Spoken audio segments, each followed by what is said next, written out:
مفتی طارق مسعود کے بیانات کے لیے مفتی صاحب کے آفیشیل چینل مفتی طارق مسعود سپیچز کو سبسکرائب کریں۔ خضر علیہ الصلوۃ والسلام کیا زندہ ہیں اب؟ اس پر بھی شریعت میں کوئی دلیل موجود نہیں ہے۔ بعض لوگوں کا یہ عقیدہ ہے کہ بعض صوفیہ کرام ایسے گزرے ہیں جو بڑے اللہ والے بزرگ بھی تھے کہ ہم نے خضر علیہ السلام کو دیکھا ہے، فلاں مقام پہ دیکھا، فلاں مقام پہ دیکھا، تو اس لیے علماء کی ایک جماعت اس کی قائل ہے کہ اتنے سارے مشاہدات ہیں صوفیاء کرام کے کہ جنہوں نے اپنی آنکھوں سے خضر علیہ السلام کو دیکھا، تو یہ اس کی دلیل ہے کہ خضر علیہ الصلوۃ والسلام اب بھی زندہ ہیں اور اب بھی اس کائنات میں مختلف قسم کے تصرفات کر رہے ہوتے ہیں اللہ کے حکم پہ۔ تو خوب سمجھ لیں کہ اس پہ شریعت میں کوئی دلیل ہمارے پاس موجود نہیں ہے۔ باقی یہ کہ صوفیہ کرام کے مشاہدے، تو صوفیہ کرام جو تھے نا، یہ عبادت کی کثرت کی وجہ سے بعض دفعہ ان کو پتہ نہیں کیا کیا نظر آتا تھا،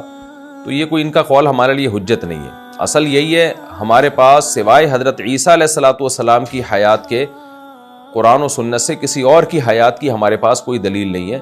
اور یہ بات اجماع امت سے قرآن سے ثابت ہے کہ خضر علیہ الصلوۃ والسلام ایک انسان تھے، تو انسانوں کی عمریں اتنی لمبی نہیں ہوا کرتی، وہ اپنے ٹائم پہ وفات پا جاتے ہیں۔ تو غالب یہی ہے، یقینی چیز یہی ہے کہ خضر علیہ الصلوۃ والسلام کا بھی انتقال ہو گیا ہوگا۔ اگر کوئی کہتا ہے میں نے خضر علیہ الصلوۃ والسلام کو دیکھا ہے، تو اس میں ہمیں نہیں پتا کہ واقعی دیکھا ہی نہیں دیکھا، دماغی فطور بھی ہو سکتا ہے، کیونکہ بہت سارے، ابھی کل کسی نے کہا کہ کسی بزرگ کے بارے میں کہ وہ کہہ رہے ہیں میں نے نبی صلی اللہ علیہ وسلم کو جاگتی حالت میں دیکھا ہے، تو میں نے کہا بھائی ان بزرگ کو بیچاروں کو ہو سکتا ہے کوئی دماغ میں کوئی خیال آ گیا ہو، وہ سمجھ رہے ہوں کہ میں نے حقیقت میں دیکھا ہے۔ وجہ اس کی ہے کہ جاگتی حالت میں دیکھنے کا مطلب کیا سید الانبیاء قبر سے آئیں گے ان کو زیارت کروانے کے لیے؟ جاگتی حالت کا مطلب تو سچی مچی کا دیکھنا ہو گیا نا، تو پاسبل نہیں ہے، یا تو ان کو قبر میں بھیجا جائے گا یا سید الانبیاء کو قبر سے آئیں گے، تو یہ ظاہر ہے یہ نہیں ہو سکتا کہ آپ کے لیے اب نبی صلی اللہ علیہ وسلم قبر مبارک سے تشریف لے کر آئیں، یہ تو ایک قسم کی توہین ہے۔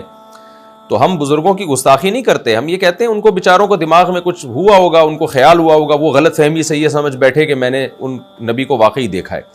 تو ان باتوں کی بیس پہ نہ کسی بزرگ کی توہین جائز ہے، لیکن اپنا عقیدہ آپ ان باتوں کی بیس پہ چینج نہیں کر سکتے۔ عقائد کے لیے ہمیں قرآن و سنت کو دیکھنا پڑے گا۔ بعض واقعی اللہ والے بزرگ ہیں، علماء ہیں جو تھے نیک، لیکن انہوں نے یہ دعویٰ کیا کہ ہم نے جاگتی حالت میں پیغمبر کو دیکھا ہے۔ اب اگر ہم ان کی تبلیغ اور ان کے دیگر اعمال کو دیکھ کے لگتا نہیں کہ یہ جھوٹ بولیں گے، ان کی اتنی عبادتیں تھیں اور اتنی انہوں نے دین کی خدمت کی ہے کہ اس سے لگتا نہیں ہے کہ یہ جھوٹے ہیں، تو بہتر راستہ یہی ہے کہ ان کو جھوٹا کہنے کے بجائے یہ کہہ دیا جائے کہ بھئی ان سے غلطی ہوئی ہے، انہوں نے ذکر اللہ کی کثرت کی وجہ سے یا درود شریف کی کثرت کی وجہ سے ایک دماغ میں ان کے ایک مضبوط خیال آ گیا کہ نبی صلی اللہ علیہ وسلم کی مجلس میں آپ کے سامنے بیٹھا ہوں، اس خیال کو یہ سمجھ بیٹھے کہ میں حقیقت میں بیٹھا ہوں۔ تو ہو جاتا ہے انسان میں بعض دفعہ اس کو خیالات آ جاتے ہیں، اچھے اچھے نیک لوگوں کو بھی آ جاتے ہیں خیالات، تو ہم یہ نہیں کہتے کہ ان کو فوراً فتویٰ لگا دیا جائے کہ وہ گمراہ تھے یا وہ جھوٹ بول رہے ہیں، بھائی وہ اسی کو صحیح سمجھ رہے تھے، لیکن ایک دماغ کا ایک فطور کہہ سکتے ہیں یا یہ کہہ سکتے ہیں کہ تخیلاتی دنیا میں چلے گئے وہ، لیکن حقیقت یہ ہے کہ پیغمبر صلی اللہ علیہ وسلم کو خواب میں تو دیکھا جا سکتا ہے، نبی کے دنیا سے جانے کے بعد آپ کو جاگتی حالت میں دیکھنا پاسبل نہیں ہے، کیونکہ اس کا مطلب سیدھا سیدھا یہ ہے کہ آپ اس کو صحابی بنا رہے ہیں ان صاحب کو، یا یہ کہ آپ یہ کہہ رہے ہیں کہ نبی صلی اللہ علیہ وسلم قبر مبارک سے اٹھ کے تشریف لائے تھے، یہ بالکل غلط ہے، یہ ایک قسم کی توہین ہی ہے پیغمبر صلی اللہ علیہ وسلم کی کہ ان کو دکھانے کے لیے پیغمبر اپنی قبر مبارک سے تشریف لائیں گے۔ تو اس لیے جو صحیح عقیدہ ہے وہ یہی ہے کہ نبی صلی اللہ علیہ وسلم کو خواب میں دیکھا جا سکتا ہے، جاگتی حالت میں دیکھا نہیں جا سکتا، اور کوئی واقعی اللہ والا ہو، عالم ہو، بزرگ ہو، وہ یہ دعویٰ کرے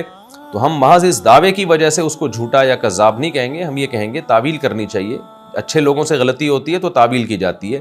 ایک غلطی کی وجہ سے ان کو گمراہ نہیں قرار دیا جاتا، تو جب اچھے لوگوں سے ایسی غلطی ہو تو اس کی تعویل کرنی چاہیے کہ بھائی حضرت جی جو ہے وہ ذکر کی کثرت کی وجہ سے کچھ دماغ میں خشکی پیدا ہو گئی ہے، یا کچھ فرط محبت کی وجہ سے تخیلاتی دنیا میں پتہ نہیں کہاں پہنچ گئے، تو ان کو ایسا لگا کہ میں نے دیکھا ہے، لیکن حقیقت میں یہ ممکن نہیں ہے، کیونکہ ہم قرآن و سنت کے جو صاف ستھرے عقائد ہیں ہم اسی کے مکلف ہیں، ہم کسی کے مراقبے اور محاسبے اور یہ اس طرح کی تخیلاتی دنیا کی وجہ سے اپنے عقیدوں کو چینج نہیں کر سکتے، تو یہ بات بھی خوب سمجھ لیں۔ تو اسی طرح خضر علیہ الصلوۃ والسلام کے بارے میں جو کہا جاتا ہے کہ فلاں بزرگ نے ان کو فلاں جگہ دیکھا، تو ہم ان بزرگوں کی توہین نہیں کر سکتے، وہ بہت سے ایسے اللہ والے بزرگ ہیں، آپ ان کی تصنیفیں دیکھیں، ان کی کتابیں دیکھیں، ان کی دین کی خدمتیں دیکھیں، تو لگتا ہے کہ یہ اللہ والے لوگ تھے، تو یہ جھوٹا دعویٰ نہیں کر سکتے۔ تو جب وہ دعویٰ کر رہے ہیں کہ ہم نے خضر علیہ السلام کو دیکھا ہے، تو اب ان کے دعوے کی وجہ سے ایک یقینی چیز کا انکار بھی نہیں کریں گے. یقینی چیز کیا ہے کہ بھائی کسی انسان کی زندگی اتنی لمبی نہیں ہوتی, تو ہم اس کا انکار نہیں کر سکتے کسی کے دعوے کی وجہ سے.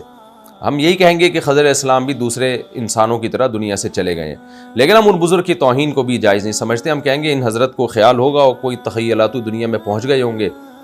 کوئی ذکر کی کثرت کی وجہ سے ان کو لگا ہوگا کہ میں خضر علیہ السلام کو دیکھ رہا ہوں. تو ہو جاتا ہے انسان بعض دفعہ بیٹھے بیٹھے ایسی چیزیں اس کو نظر آ رہی ہوتی ہیں جو ہوتی نہیں ہے, اس کا اپنا ایک تخیل ہوتا ہے دماغ کا, تو ایسا ہو سکتا ہے. لیکن جو اس کی بیس پہ یہ یقین کر دینا کہ ہم نے واقعی خضر علیہ السلام زندہ ہیں, تو یہ بات بہت مشکل ہے. اور اس میں حضرت عیسیٰ علیہ السلام کو جو اللہ نے ایک فضیلت دی ہے نا, میں سمجھتا ہوں وہ بھی اس فضیلت میں بھی گویا کمی آ جائے گی. بعض دفعہ اللہ کسی پیغمبر کو کوئی ایسی فضیلت دیتے ہیں جو اس کے ساتھ خاص ہوتی ہے. اگر آپ اس میں کسی اور کو شریک کریں گے تو جس پیغمبر کی فضیلت تواتر کے ساتھ ثابت ہے وہ فضیلت میں کمی آئے گی. دیکھیں جیسے رسول اللہ صلی اللہ علیہ وسلم کو اللہ نے فضیلت دی کہ تمام پیغمبروں کا سردار بنایا. آپ صلی اللہ علیہ وسلم کے دنیا میں آنے کے بعد تمام شریعتیں منسوخ ہو گئیں. اب ہمارے نبی فخر کیا کرتے تھے کہ یہ تمام فضیلتیں اللہ نے صرف مجھے دی ہیں, تو یہ صرف کا لفظ بھی بہت بڑی فضیلت ہے. تو اسی طرح اللہ نے عیسیٰ ابن مریم کو زندہ رکھا ہے, تو یہ صرف سیدنا عیسیٰ علیہ الصلوۃ والسلام کی فضیلت ہے کہ آدم علیہ الصلوۃ والسلام سے لے کے سید الانبیاء صلی اللہ علیہ وسلم تک جتنے انبیاء آئے, تو اللہ نے ان میں زندگی کے اعتبار سے جو سب سے لمبی حیات دی ہے اور قرب قیامت کے لیے جس پیغمبر کی سلیکشن کی ہے وہ عیسیٰ ابن مریم علیہ الصلوۃ والسلام ہے. تو اس فضیلت میں حضرت عیسیٰ کے ساتھ کسی کو شریک کرنا وہ اس میں گویا عیسیٰ علیہ السلام کی فضیلت میں کمی کرنے کے مترادف ہے. تو اس لیے میں یہ سمجھتا ہوں کہ خضر علیہ الصلوۃ والسلام کی حیات کے بارے میں جو بعض حضرات کا قول ہے وہ دلیل کے لحاظ سے کمزور ہے, اور عیسیٰ علیہ الصلوۃ والسلام کی فضیلت کو بھی ایک لحاظ سے کم کرنے کے مترادف ہے. تو جو فضیلت جس کے ساتھ خاص ہے اسی کے ساتھ اس کو خاص رکھنا چاہیے, اور وہ حضرت عیسیٰ علیہ الصلوۃ والسلام ہے.